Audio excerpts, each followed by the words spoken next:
Amorecos, voltamos e agora a gente vai concluir a nossa semana com a aula de matemática. A gente tem falado sobre números decimais, né? Ontem nós falávamos sobre os números decimais no sistema monetário, né? No din-din, no cash, no money, no dinheiro, né? Então hoje a gente vai falar um pouquinho sobre a adição e a subtração desses números decimais. O que é importante a gente saber? Que quando a gente fala de números decimais, né, a gente fala do uso da vírgula, a gente já falou sobre isso. Então é importante que cada número esteja na casinha certa, usando a vírgula no lugar correto para que essa soma, né, ou essa subtração, no caso que a gente vai ver hoje aqui, aconteça e se faça de forma correta, tá bom? Então nós temos aí, ó, no tópico anterior relacionados aos números decimais do nosso sistema monetário. Em várias situações foi necessário somar esses números. Vamos conhecer algumas estratégias para adicionar e subtrair números decimais e pensar em algumas situações que envolvam essas ideias? Em um supermercado, Mateus comprou R$ 34,10 de verdura e R$ 12,50 na seção da padaria. Quanto ele gastou no total? Para resolver esse problema, preciso somar a parte inteira e a parte decimal. Lembrando que a parte decimal fica sempre depois da vírgula e a parte inteira antes da vírgula. A parte decimal dos valores que gastei.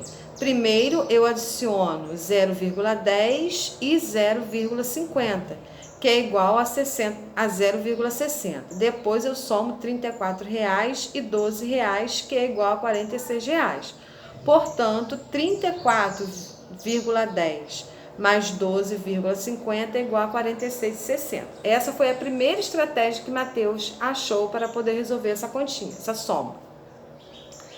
A estratégia usada por Mateus resolveu a decomposição dos números na parte inteira e na parte decimal. Vamos aprender a somar números decimais utilizando o algoritmo usual da adição? Então a gente está vendo aí que os valores gastos por ele, tanto na padaria quanto na parte das verduras, está aí, ó, unidade, dezena, né? E dezena e centena, tudo certinho. Decimal, desculpa, tá? Então ele somou 34,10 mais 12,50, tá? Em todos eles. E aí está o passo a passo de cada número que ele foi somando, foi adicionando, até termos o total de R$ 46,60 que ele utilizou. Vamos analisar agora a continuidade do problema de Mateus. Para pagar sua conta no supermercado, Mateus deu 2 notas de R$ 20 e 4 notas de R$ 6 ao caixa. Quantos reais Mateus recebeu de troco, tá? Então, ele deu um dinheiro a mais, né, para poder pagar aí a sua conta, a sua compra. Para calcular seu troco, eu preciso subtrair R$ 46,60 do valor que entreguei ao caixa. Veja como eu fiz para resolver esse problema. Ele pegou a quantidade total de dinheiro, olha, ele deu 2 notas de 20 e 4 notas de R$ 2. Então, ele deu quanto aí ao caixa? Ele deu no total de R$ 48,00 para pagar R$ 46,60, tá? Agora eu vou repetir R$ 46,60 desse valor para tirar os 60 centavos. E facilitar o cálculo, eu imaginei a troca de uma nota de R$ 2 por moedas de 10,50 centavos. Com essa troca, é só subtrair 46 das notas e 60 centavos das moedas. Com as moedas que restaram, vejo que o troco será de R$ 1,40.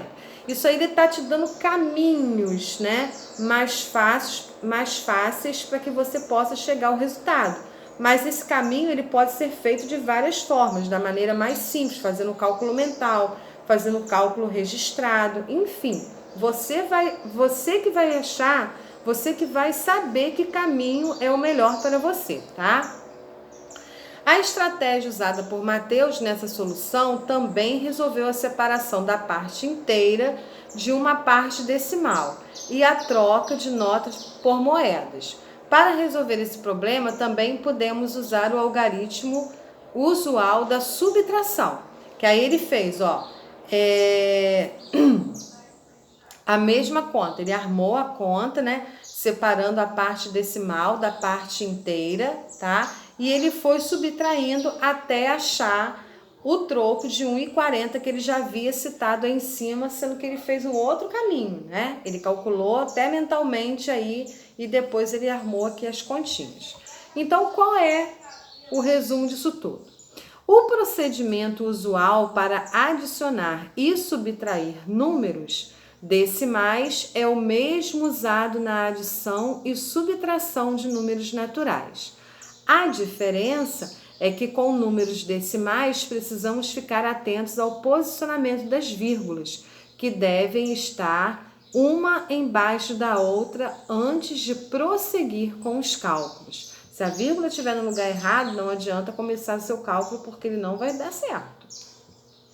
Quanto aos números não tiverem a mesma quantidade de casas decimais, elas podem ser completadas com algarismo zero, mantendo as vírgulas uma embaixo da outra.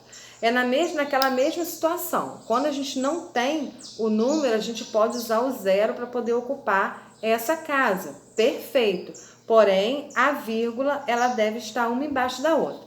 E para a gente não perder essa informação, a gente vai destacar essa informação porque ela é importante, tá? Então, quem não quiser passar aí o marca-texto linha por linha, pode circular como o Tia Jerusa fez, tá? Pode circular de outro jeito, tá? Não precisa ser assim igual o meu, não. Aí a gente tem um outro exercício resolvido para dar mais uma clareada aí pra gente. Diariamente, Márcio percorre 4,5 quilômetros para ir ao seu trabalho e voltar dele à noite ele percorre mais 2,7 quilômetros para ir à academia e voltar dela. Quantos quilômetros no total Márcio percorre diariamente? Ele quer saber o total, então a gente vai adicionar todas essas distâncias que ele faz, tá? Então aí abaixo nós temos aí já a continha, ó. 4,5 igual a 4 inteiros mais 5 décimos. 2,7, 2 inteiro mais 0,7. Somando a parte inteira, encontramos 4 com mais 2, 6. E somando os decimais, temos 0,5 mais 0,7 igual a 1,2. Então, somando tudo isso daí, o que nós temos? Né? A gente viu que Márcio percorre diariamente 7,2 quilômetros, tá? Diários. Aí o que a gente está vendo aí, ó? Que as casas decimais, elas estão todas embaixo uma da outra, ó. As casas decimais, elas estão uma embaixo da outra, vírgula embaixo de vírgula e o inteiro embaixo de inteiro, porque senão a continha não fica certa, tá? E agora chegou o momento da gente, ó, botar a mão na massa. Já volto.